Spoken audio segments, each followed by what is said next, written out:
마켓 인터뷰 시간입니다. 네, 이 시간에는 뉴스토마토 보도국의 김혜슬 기자와 함께하겠습니다. 어서 오십시오. 안녕하십니까. 이 글로벌 금융 위기 이후에 이 국채를 포함한 채권 쪽에 이 안전자산 쪽에 자금이 많이 몰렸었는데요. 최근에 이 경기가 개선이 되면서 다시 좀 위험자산 쪽으로 움직이는 것이 아닌가라는 그런 기대감이 흐르고 있습니다. 그래서 오늘은 최근 자금 움직임과 전망 알아보도록 하겠습니다. 자, 우선 최근 글로벌 자금 동향부터 살펴볼까요? 네, 지난 4년 동안 각 국가들은 계속해서 돈을 풀었죠. 그 돈들이 처음에는 우량 채권으로 많이 들어갔습니다. 글로벌 투자 자금은 금융위기 이후 지난해까지 안전자산으로 여겨졌던 미국이나 독일 등의 국채에 꾸준히 유입되어 왔는데요. 이로 인해서 선진국 국채의 장기 금리는 유례없는 수준까지 떨어지기도 했습니다. 일부에서 채권 버블론이 불거질 정도였죠. 그러나 올 들어 이 같은 상황이 변하는 듯한 움직임도 포착됐습니다. 미국만 보더라도 주식시장으로 자금이 몰리면서 주가가 상승세를 나타내고 있기 때문입니다. 하지만 미국은 연방정부의 부채 한도 상한선 증액 문제가 여전하고요. 그리고 유럽 역시 부채 위기가 완전히 수습된 상태가 아니죠. 따라서 투자 자금이 주식시장으로 잠시 돌아오고는 있지만 완전히 자금이 이동한다고 보기에는 분명한 상황은 아닙니다. 금융시장에서 예상치 못한 사태가 발생할 경우 다시 빠져나갈 가능성이 크다는 겁니다. 우리 선물 곽태원 연구원께서는 최근 미국에서 투자자 자산 중 채권 비중 추이 어떤 모습 띠고 있다고 평가하시는지 들어보겠습니다.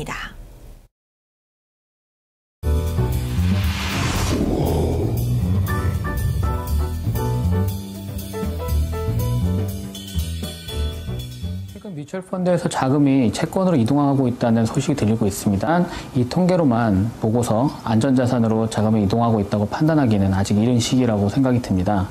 최근에 미국채 10년물 미결제 약정 추이를 한번 조사를 해본 결과 여전히 채권에 대한 미결제 약정 수위는 높은 수준인 것이 맞습니다. 하지만 지난 12월 이후로 미결제 약정이 지속적으로 감소하고 있기 때문에 오히려 현재는 안전자산에서 위험자산으로 자금이 이동하고 있다는 거 보는 것이 더 확실할 것 같습니다. 다만 최근에 유로존과 관련하여 이슈가 터지고 있기 때문에 그리고 미국 S&P가 어느 정도 상승세를 이룬 이후로 더 이상 탄력을 받고 있지 못하기 때문에 일시적으로 지금 안전자산이 부각되는 것이 사실입니다. 하지만 이것이 앞으로 계속 이어질지 아닐지는 조금 더 지켜봐야 된다고 볼 수 있겠습니다. 네, 연초부터 증시가 뚜렷한 상승세를 보이고 있지만 이 채권 금리가 상승하고 있지 못하는 상황이다라고 분석을 해주셨습니다. 이에 따라서 이 자금이 한 방향으로만 흘러가긴 힘든 상황이라고 보신 건데요. 네. 과거 이 금융 위기 이후에 채권 가격이 긴 랠리를 펼쳤다고 언급을 해주셨습니다. 좀 과거 데이터들 좀 살펴볼까요? 네, 금융위기가 본격화되면서 채권 시장 긴 랠리를 펼쳤었죠. 글로벌 투자자들은 2008년 금융위기 이후 채권 펀드에만 1조 달러를 쏟아부었습니다. 미 국채 10년물 금리를 보면요. 1990년대 초에 9%대에서 7%대로 하락했고요. 그리고 98년 아시아 금융위기 당시 4% 초반까지 떨어졌습니다. 1999년 잠시 반등했지만요. 2002년 3%대에 진입했고요. 그리고 2008년 금융위기 당시 2%대로 급락했습니다. 이후 유럽위기가 심화되면서 1%대로 내려앉은 겁니다. 지난해 7월에는 역대 저점인 1.38%까지 떨어졌었는데요. 이 때문에 더 이상 떨어질 곳이 없다. 금리가 오를 일만 남았다라는 평가가 나오는 겁니다. 미 국채 10년 만기 금리가 향후 몇 년 안에 역사적 평균이 4.5%에 근접하게 될 거라는 전망이 나오는 이유이기도 합니다. 이 때문에 채권 버블론이 나오는 건데요. 하지만 연준이 실업률이 6.5% 이상이고 인플레이션이 2.5% 이하일 경우 현재 제로 금리를 유지한다는 방침을 내세웠죠. 따라서 지금 당장 기준금리 인상은 어려운 만큼 채권금리 상승에도 무게를 실기 어려운 상황입니다. 네, 연준의 기준금리 인상이 어려운 상황이라고 말씀을 좀 하셨습니다만, 네. 어쨌든 채권금리가 바닥이다, 떨어질 만큼 떨어졌다는 이유에서 버블론에 대한 얘기도 나오고 있는데요. 이 진짜 버블로 봐도 될까요? 네, 글로벌 경기가 점차 개선될 거라고 보는 입장에서는 채권의 버블이 형성되어 있다고 주장합니다. 핑코의 공동 CIO인 빌 그로스가 현재 미국 채권이 너무 비싸다는 말을 했고요. 그리고 짐 로저스도 연말부터 미국채를 매도할 때라고 주장하기도 했습니다. 더 이상 채권 가격을 끌어올릴 만한 이슈는 없다는 판단에 선데요. 하지만 일각에서는 반대 의견도 나옵니다. 아무리 금리가 인상되고 인플레이션이 심각해진다 하더라도 채권의 이자 소득과 원금은 보장되는 만큼 저금리, 저성장 시대에 적절한 투자처라는 겁니다. 채권 시장에 거품이 끼었다, 아직은 아니다라는 의견이 엇갈리고 있는데요. 이에 대해서 우리 선물의 곽태원 연구원 어떤 의견 가지고 계신지 들어보겠습니다.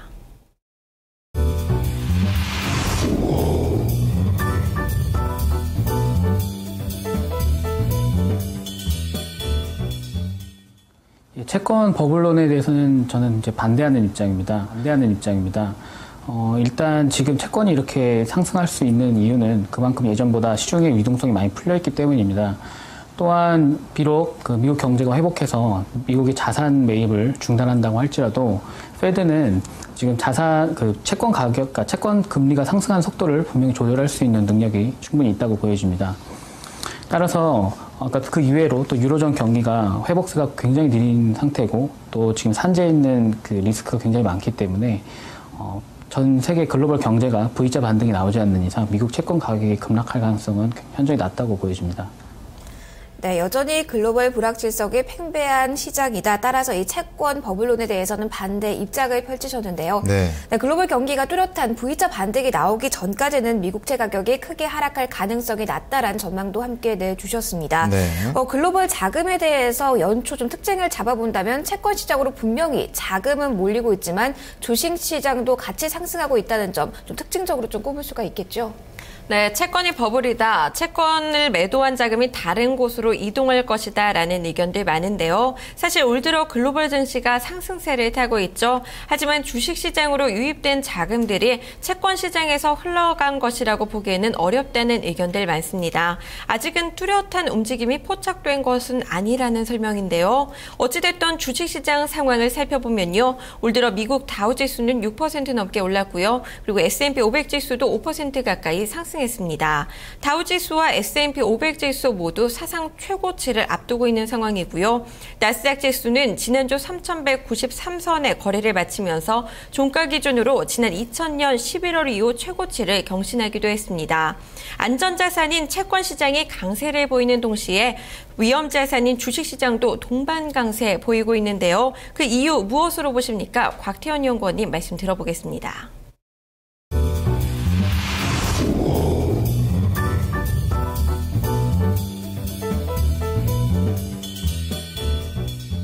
최근에 잠깐 채권과 증시가 동반 상승하는 모습을 보이기도 했습니다만 전반적인 흐름으로 볼 때는 증시의 경우에는 상승세가 좀 둔화되고 있다고 보는 것이 나을 것 같고 자금 전체적으로는 안전자산으로 살짝 이동하고 있다고 이렇게 판단하는 것이 좋을 것 같습니다. 기본적으로는 S&P가 지난 금융위기 이후에 정고점을 계속 경신하고 있는 상황에서 추가 상승을 할 재료가 부족하다는 것이 지금 현실입니다. 반면에 2월 말에는 이탈리아 총선과 라오이의 정치자금 스캔들 등 여러 가지 유로존 리스크가 부각되어 있기 때문에 현재로서는 상방 리스크보다는 하방 리스크가 훨씬 많은 것이 사실입니다. 저 개인적으로도 지금 미국의 증시 사이클이 어느 정도 끝났다고 보고 있고요. 그래서 2월 말이나 3월부터는 안전자산의 사이클이 한 번 더 도래하지 않을까 이렇게 생각을 하고 있습니다. 네, 이 주식시장이 올해 들어서 강세를 보인 것은 맞습니다만 더 정확한 얘기로 따지자면 상승세가 둔화되고 있다라고 보는 게 맞다고 말씀을 해주셨고요. 네. 이 주식시장이 또 한동안 또 상승세를 또 이어갈지 아니면은 다시 안전자산의 강세가 도래를 할지 그 방향성을 타진하고 있다 이렇게 얘기를 해주셨습니다. 그렇다면 이 시장에서는 어떤 전망들이 좀 나오고 있습니까? 네, 불과 얼마 전까지만 해도 글로벌 증시에 대해 긍정적인 전망들이 쏟아졌는데요. 하지만 최근 며칠 상승세가 둔화되면서 보수적인 입장들도 나오고 있습니다. 단기 강세에 대한 부담감이 조정을 연출할 수 있다는 거고요. 그리고 또 미국의 지출 삭감이 부채 상한선 관련 협상 변수와 유럽 불확실성 등 여전히 글로벌 리스크가 남아있다. 있다는 이유에서입니다. 특별히 상승을 이끌 만한 요인이 없다는 건 역시 부담입니다. 즉 장기적으로는 상승 추세를 이어가겠지만 단기적으로는 박스권 움직임이 나타날 수도 있겠는데요. 어제 골드만삭스는 단기적으로 현 시점에서 강한 랠리가 이어질 가능성은 제한적이라며 최근 경제 상황에서 주어지는 가치에 대한 우리의 평가가 미국 증시가 좀 더 올라 있는 상황이라고 진단하기도 했습니다. 우리 시장으로 좀 돌아와 볼까요? 네. 이 국내 선물 시장에서 이 외국인들의 국채 선물 수급 상황은 현재 어떻게 진행이 되고 있습니까? 네, 1월 말 기준금리 기대감이 약해지면서 국내 선물 시장에서 외국인들은 국채 선물을 대량 순매도했습니다. 하지만 2월 들어서는 다시 순매수세로 돌아섰는데요. 이번 주 금통위 금리 결정을 앞두고 금리 인하 기대감 때문일까요? 어제 북한 3차 핵실험 여파에도 불구하고 3년 만기 국고채 금리는 연 2.71%로 전거래일보다 0.01%포인트 하락했고요. 그리고 외국인은 채권 순매수세를 이어가면서 채권 시장 강세에 이어졌습니다. 국내의 국채 선물 시장에서 외국인의 순매수세에 대해서 어떻게 평가하고 계십니까? 원인과 향후 전망까지 우리 선물의 곽태현 연구원 의견 들어보시겠습니다.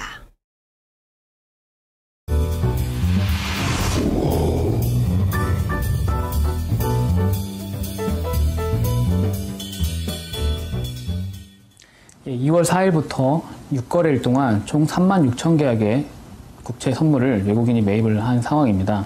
이전에는 약 45,000계약 정도를 순매도를 보인 적이 있었는데요.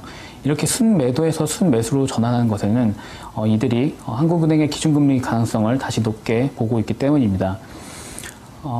최근에 엔화 약세를 통해서 일본의 수출 강세가 다시 이제 보이기 시작을 했고, 그리고 최근에 나타나다시피 유로존의 그런 그 정치적 리스크로 인해서 안전자산들이 다시 상승하는 모습을 보이는 것이 사실입니다. 당사가 추정하고 있는 외국인의 누적 순매수가 한 14만 개업 정도로 추정이 되고 있는데, 현재 3년물 국고채 금리가 한 2.71% 정도로 기준금리 2.75%를 약 4bp 정도나 하회하고 있습니다.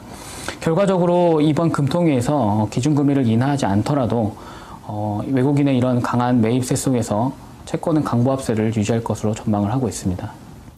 네, 한국의 기준금리 인하 가능성 그리고 실질적인 환율 효과, 글로벌 경기 불확실성 등 때문에 외국인들이 국채 선물을 매수하고 있다고 보셨고요. 이번 달 한은 금통위가 기준금리를 인하하지 않더라도 현재의 채권 강보합세는 이어질 것으로 전망하셨습니다.